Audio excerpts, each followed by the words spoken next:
Crop loss అయిన సందర్భంలో మేము ఎక్కువ సమాచార హక్కు చట్టాన్ని ఉపయోగించుకున్నాము.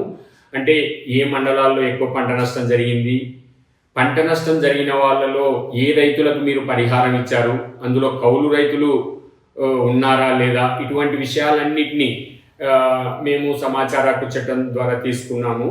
అదేవిధంగా రైతు భరోసా ఏ రైతులకు అందింది, కౌలు రైతులకు ఎందుకు అందలేదు, ఉదాహరణకు గత సంవత్సరం ఏ రైతులకు రైతు భరోసా అందాలి అనే విషయం గురించి ప్రభుత్వం కన్సల్టేషన్స్ చేసింది 5 జిల్లాల్లో.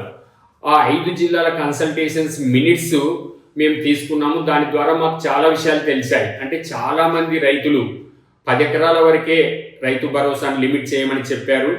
అదేవిధంగా కౌలు రైతులకు కూడా రైతు భరోసా ఇవ్వమని చెప్పారు. అటువంటి విషయాలన్నీ వాళ్ళు ఎక్కడ పబ్లిక్ డొమైన్లో పెట్టనప్పటికీ మేము సమాచార హక్కు చట్టం ద్వారా తీసుకొని చాలా విషయాలు వెలుగులోకి వచ్చాయి. అదేవిధంగా సీడ్ క్వాలిటీ, రైతు బీమా ఎంతమందికి వచ్చింది, ఏ ఏజ్ గ్రూప్ల వాళ్ళకి వచ్చింది.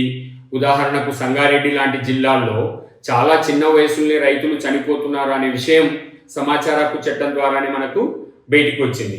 అదే కాబట్టి మేమేమంటున్నామంటే చాలా విషయాలను సమాచార హక్కు చట్టం అనేది పబ్లిక్కు తెలిసేటట్లు చేస్తూ ఉంది. ఈ చట్టం వల్ల మనం చేయాల్సిన పనిని ఎలా చేయాలి అనేది కూడా మనకు అర్థమవుతుంది.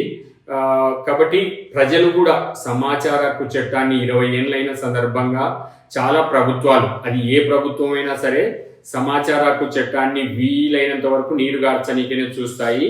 ప్రజలు పెద్ద ఎత్తున వందల వేల సంఖ్యలో మా నిధులు ఏమయ్యాయి, మా రోడ్లు ఏమయ్యాయి, మాకు రావాల్సిన స్కీములు ఏమయ్యాయి అని ఎక్కడికెక్కడ ప్రజలు సమాచార హక్కు చట్టాన్ని మరింత ఎక్కువ సంఖ్యలో వినియోగించుకుంటే ఈ చట్టానికి మరింత బలం చేకూరుతుంది.